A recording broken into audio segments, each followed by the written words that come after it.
grouchy old broad. Look, y'all got this to look forward to. How old are you? 18, 19, 20? 28. I'm 63.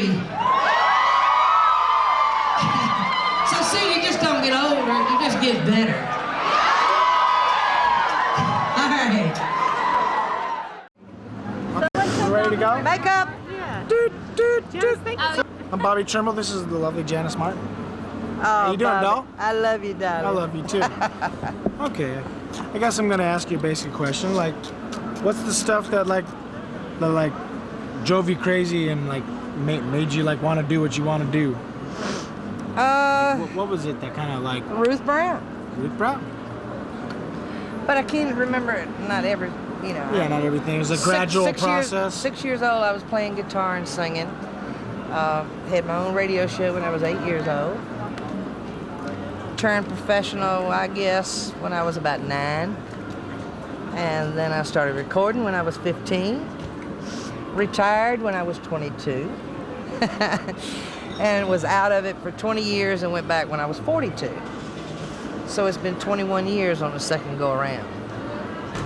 And you're doing good. I tell you, the fans are wonderful. I'll never quit as long as I can do it and deliver. Yeah, you ain't lost nothing. I was appearing on country shows that, well, you had a mixture of children from 7 years old to people in their 60s, 70s, whatever. You know, it was a mixed audience. But they all loved it when they heard it. They loved it because to them it was something new, too. And it just grew from that. We just knocked Nashville on its ear. Country music was just knocked out for about 6, 7 years. So you were doing the typical country show where they'd have like a gospel song and they'd have like that whole typical kind of country format, and then you guys would come out? Well, I was a member of that cast for the Old Mini Barn Dance. I started as a regular there when I was 13. And you had certain number of songs that you did. We did 2 shows a night, emptied the theater and they came back in. And mine was always Ruth Brown, Little Richard, Laverne Baker, whatever, and I did some country. But even if I did country, it had a beat to it. I was bored with slow songs, you know. I was bored with country music, I was bored with bluegrass music. I was looking for something. I would go up the road, there was a black church right up above my house. My little cousins wanted to play on Sunday, and I would want to go up and lay in the weeds and listen to them sing. It was that rhythm, that soul. It was just, and when I heard it, I said, that is my music.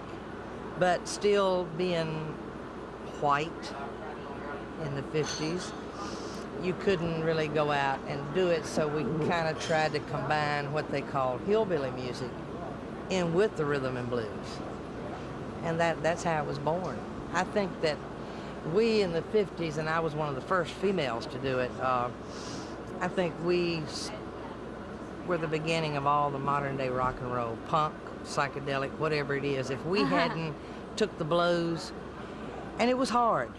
We were criticized, we were called vulgar, whatever, but we were just doing what we felt.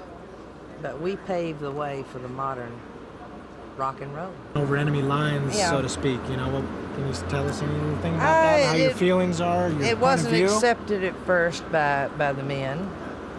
Whatever. We were accused of being spawned by the devil.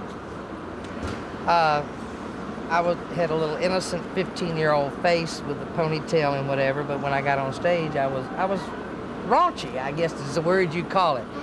And I sang barefooted, I moved, and whatever, and they tried to make me stand still or whatever, but I couldn't do it. And you know, and finally they started accepting it. But it was a hard road. I've always said that maybe me and Wanda and Brenda Lee and them, I mean, we started it for modern day women. You had Charlene Arthur out of Texas, and I guess I was the second one.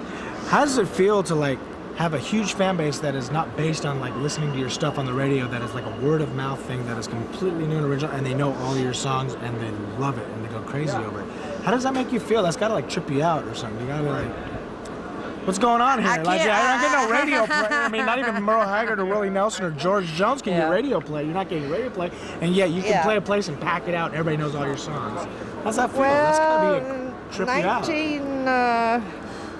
When I was 42 is when I started doing this again. Yeah. And I could not believe it. I could not believe that those kids were there. They knew every word to my songs, whatever. It's gonna be heavy. That's gonna be a heavy But I have film. seen it grow in the States. In Europe, it's been steady.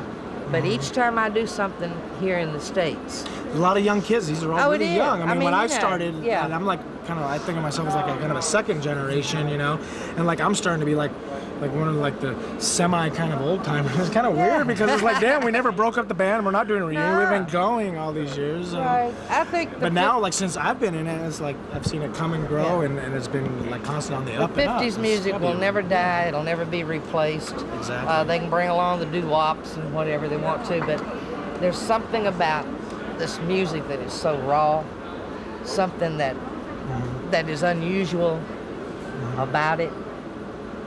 It's not perfection. It's from the heart. It's emotion, yeah, definitely. It really is. Woo. Y'all are wonderful. You really are. Y'all keep on. I'll just stand here and listen to you.